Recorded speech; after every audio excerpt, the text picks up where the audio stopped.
လူဘဝမှာရုပ်အစဉ်အင်္ဂါဘလောက်ပဲချောချောပစ္စည်းဥစ္စာတွေဘလောက်ပဲပေါ်ပေါ်အရေးကြီးဆုံးက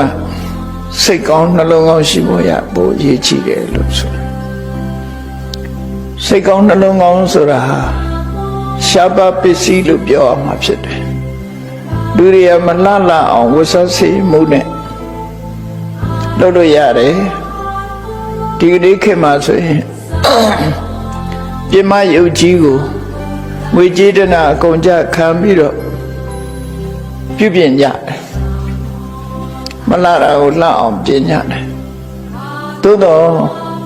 လှမှုမလှမှုဟာအပြင်ရုပ်ပေါ်မှာမူတည်တာမဟုတ်ဘဲနဲ့စိတ်နှလုံးနဲ့ပတ်သက်နေတယ်ဆိုတာကို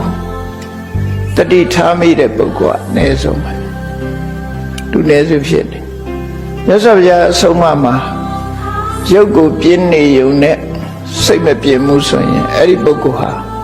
မကြခင်ရုပ်ဆိုးကြည်တတ်ဘဝရောက်တော့မှာ